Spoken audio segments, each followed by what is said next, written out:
This ladybird is mainly going to be worked in a closed fly stitch, but before we do that we're just going to do this little bit underneath, which I'm going to do in a laid stitch. I've outlined this little curve here in a split back stitch, and we're going to come up in the middle there and take the needle all the way over the line, and then if you remember, you would come up just next to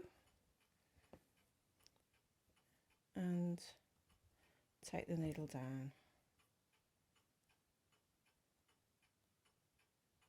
and then just next to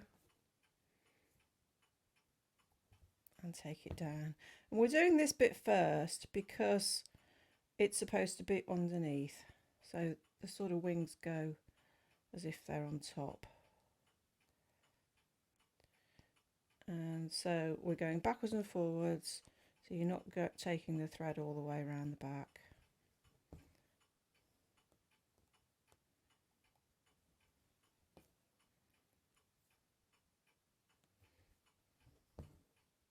Doing the split back stitch just gives you a neater edge. So I'm now going to the other side.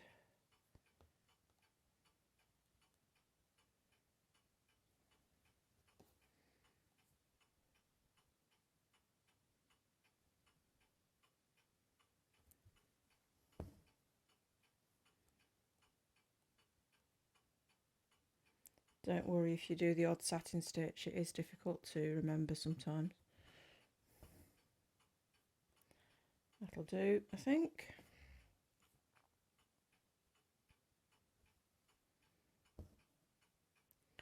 Okay, I may just extend that little stitch a little bit. So I'm coming up through it, take it to there. You can always add bits in later. And now we're going to use the DMC red to do a split back stitch outline on one of the wings with one thread.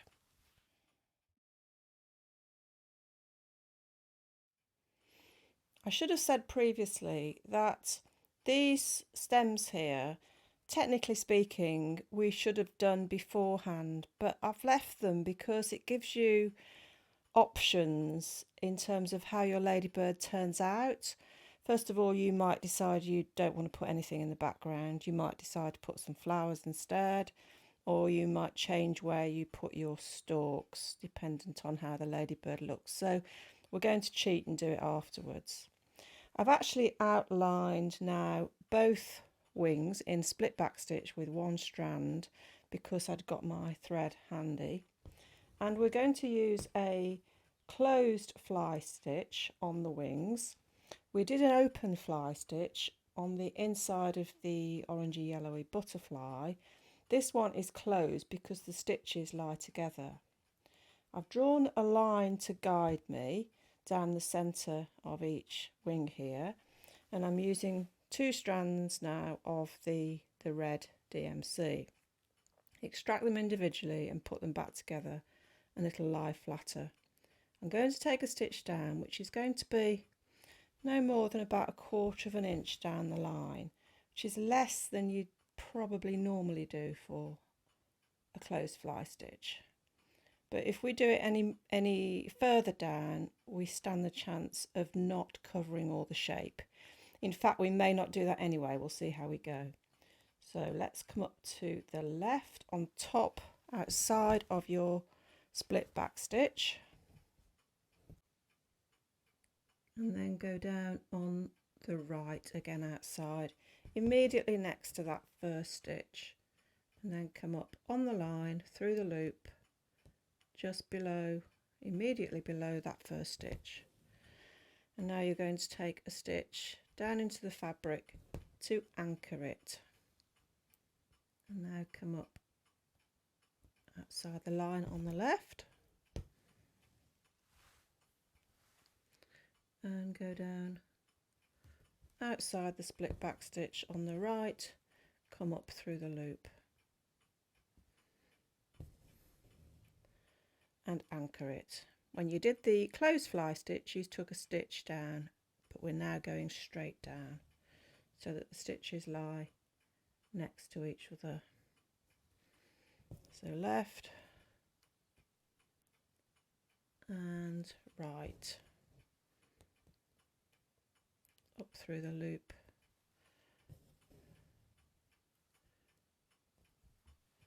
and to the end.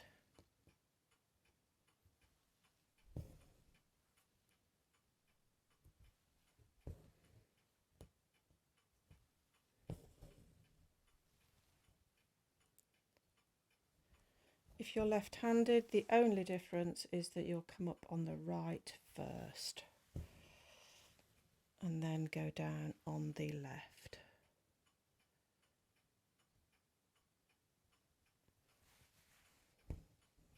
And come up through the loop in the same way. So carry on working down the shape, making sure your stitches are right next to whether you're going to the left, to the right, and also up through that loop. Now I'm going to return when I get to here because you'll probably have little gaps. Okay, I've got down to the bottom and I have got a very tiny gap. Fly stitch makes a sort of a leaf shape, and we've not really got a leaf shape. It's almost covered it. So in fact I've hardly got a gap at all, but if you just take a stitch down just to cover that edge there, and another one the other side, got a tiny gap there, and that will do. And you can see now why we didn't want to do a very big stitch coming down, as you would have had a larger gap there. And we've got that, those nice little dots, which is where you anchored your stitches all the way down the centre of the back there. So I'll do that on the other side, and then we'll do the markings and the legs, etc. We're going to do French knots for the markings on the wings this time. Last time we did some little satin stitches, and I'm using one strand of the grey, and I've tried to get the greyer, the darker part of the silk coming up for the knot rather than the purpley one. So wrap around your needle once and then take the needle down into the hole just next to where you came up. And I would suggest that you avoid the centre spine, but just put 2 or 3 knots on each side of the wing, like that.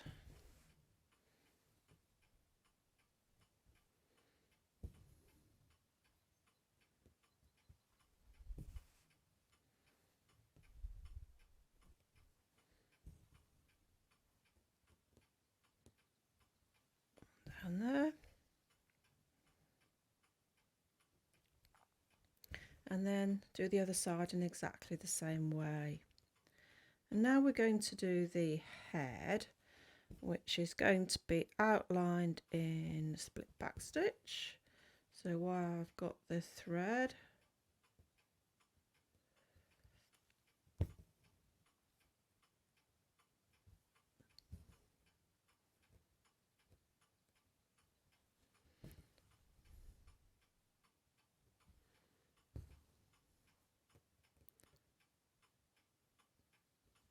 and then we're going to do a satin stitch so that the head looks a bit deeper, if you like, than the body.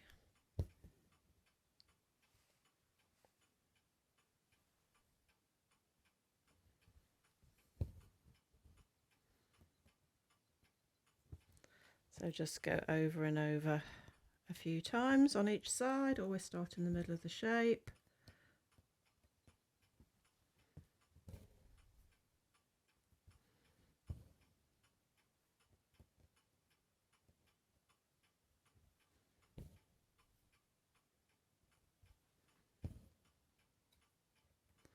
That'll do. And you can see I've got a little bit of fabric showing here, so I'm just going to do a straight stitch there like that, and we'll finish off the French knots on the other side while we've got the thread.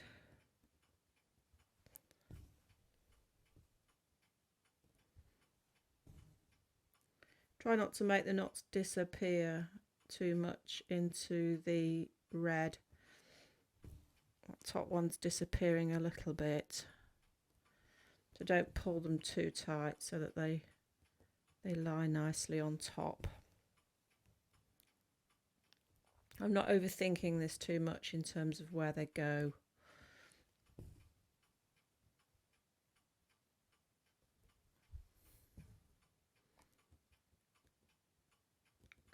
Maybe one more.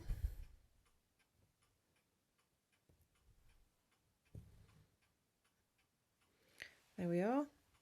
And now I think let's put these little antennae in. You can do straight stitches if you like, but we'll do split back stitch.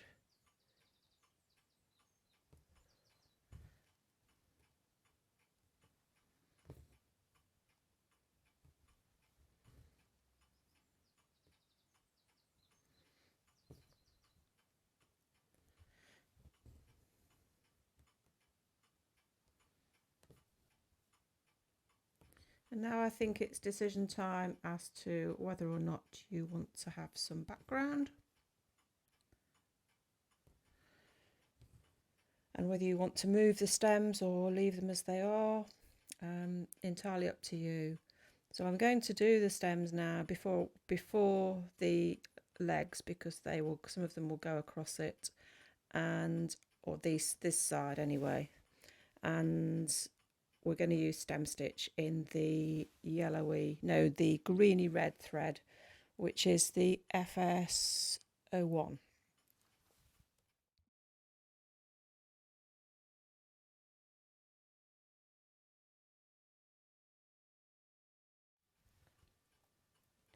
I've drawn another line and I'm lining that up with the top bit now to make sure that it looks right.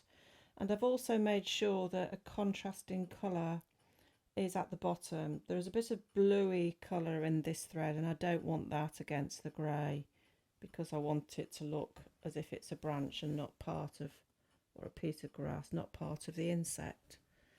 So you can just carry on, and you can make these stems thicker if you wish. I'm just doing 2 rows, and I find it easier, as we said previously, when we did this with the other ladybird, to do the top first and then the bottom. If you're left-handed, that you might find it better the other way around. So then we can go to the bottom and start the stem there.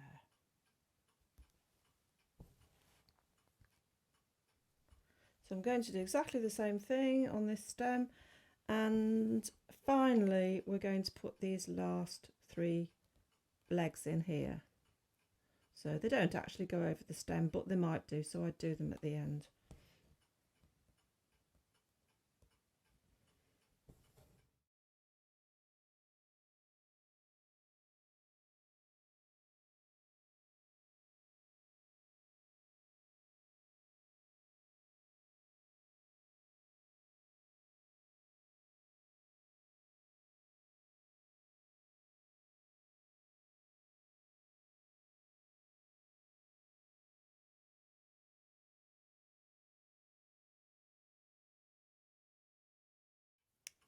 I've put my straight stitches in for the legs, and that's the completed Flying Ladybird. Next, we're going to tackle the grasshopper.